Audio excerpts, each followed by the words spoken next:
Hey, it's Bill Russell. I'm here in my yellow hat. I wore it at Vive and Hims to signify our partnership with Alex's Lemonade Stand Foundation and the search for cures and to combat childhood cancer. I'm just blown away by the generosity of our community. With the help of our partners, SureTest, Rackspace, CTG, and some of you giving individually, we were able to raise close to $40,000 at those two events. It is just exceptional.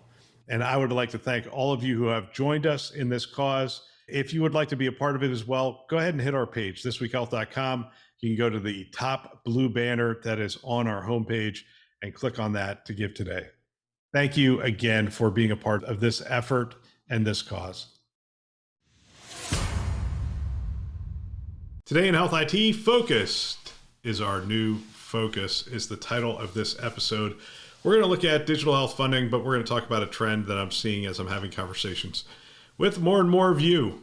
Here we go. My name is Bill Russell. I'm a former CIO for a 16 hospital system and creator of This Week Health, a set of channels and events dedicated to transform healthcare, one connection at a time. We want to thank our show sponsors who are investing in developing the next generation of health leaders: SureTest, Artisight, Parlance, Certify Health, Notable, and ServiceNow. Check them out at thisweekhealth.com/today. All right. Hey, we're still doing our fundraiser with Alex's Lemonade Stand. Love for you to be a part of it. Hit our website, top right-hand column. You're going to see the logo. Click on that to give today. One last thing. Share this podcast with a friend or colleague. Use it as a foundation for daily or weekly discussions on the topics that are relevant to you and the industry. Great way to mentor the next generation. They can subscribe wherever you listen to podcasts. All right. The article we're going to go off of for this conversation is State of Digital Health 2023, from Gold Rush to Consolidation in a Cooling Market. This is HIT Consultant is the article. I don't know who submitted it. Not right in front of me right now, but let me grab my glasses. Here we go. 2023 saw a shift in digital health from record-breaking funding to consolidation due to market cool, according to CB Insights.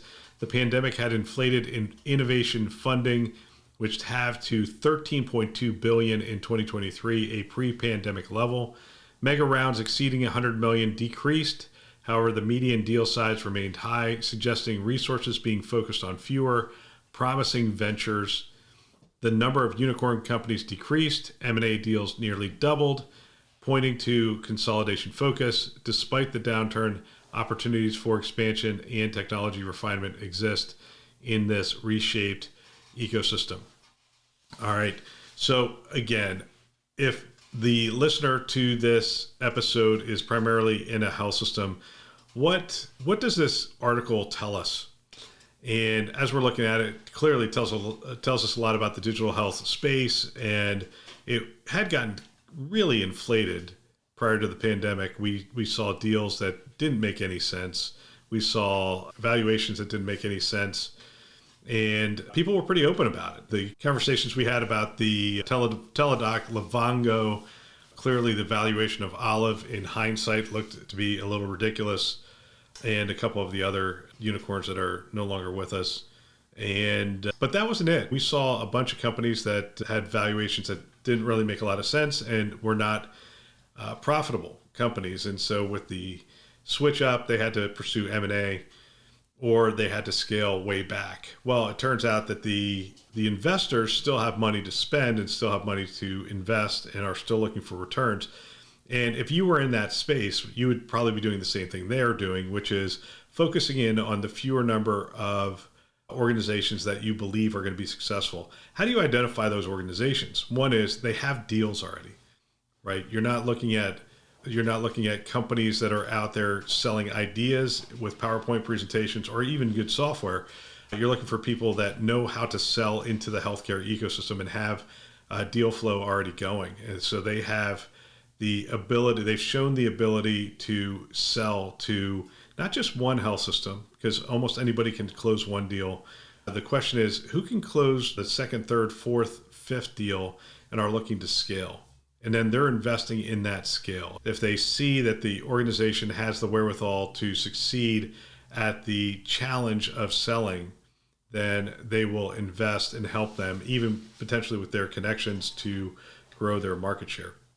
I think the other thing they're looking for is leadership, right? So you're looking for CEOs that make good decisions, that not only have a good product and a good market that they've established and good concepts, but also know how to lead, right? So they're solid leaders.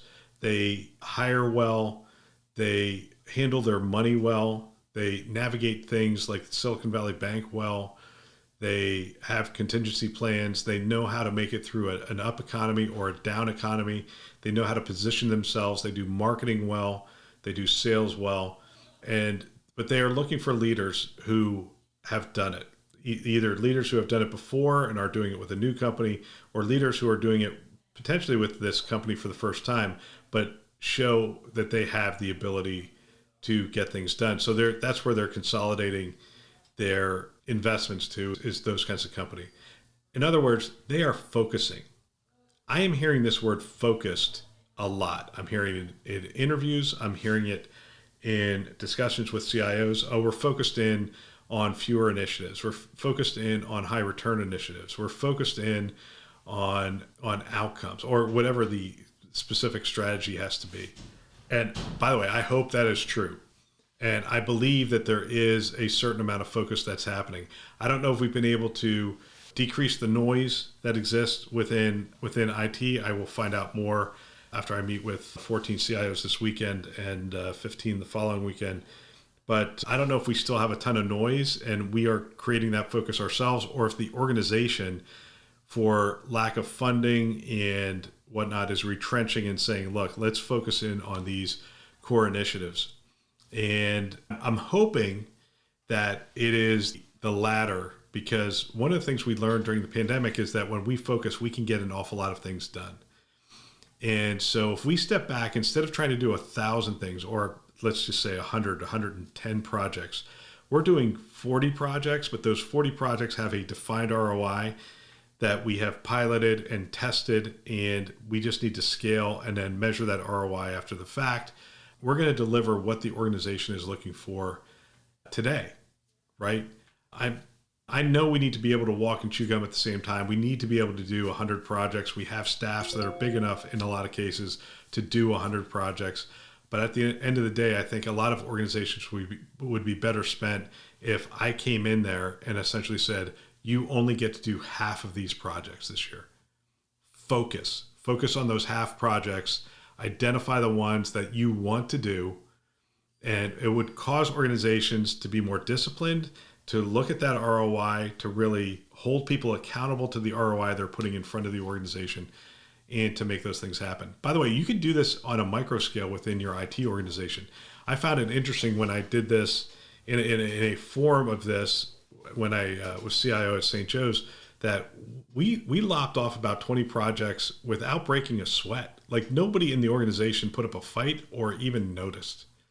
It was that easy to lop off about 20 projects. Now we had well over 100 going, so lopping off 20 projects did free up a lot of resources, but it wasn't as substantial as you would think.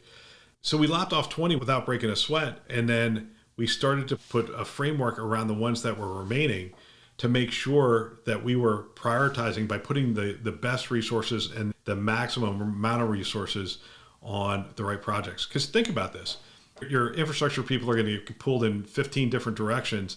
What if you told your infrastructure people, hey, focus in on this project first, this one second, this one third, this one fourth, and they were able to prioritize their time based on the value and the return to the organization, and therefore your investment in those resources would be warranted and would be rewarded. So anyway, focused is our new focus, is what I'm hearing over and over again. We're hearing that in the investment community, and I'm hearing it from the CIOs. And I hope it's the case, and I hope we can leverage this newfound desire for our systems to focus to actually do that and deliver the return that we know we can with these technology projects. All right, that's all for today. Don't forget, share this podcast with a friend or colleague. Use it as a foundation for mentoring and keep the conversation going. We want to thank our channel sponsors who are investing in our mission to develop the next generation of health leaders: SureTest, Artisight, Parlance, Certify Health, Notable, and ServiceNow. Check them out at thisweekhealth.com. patreon.com/today. Thanks for listening. That's all for now.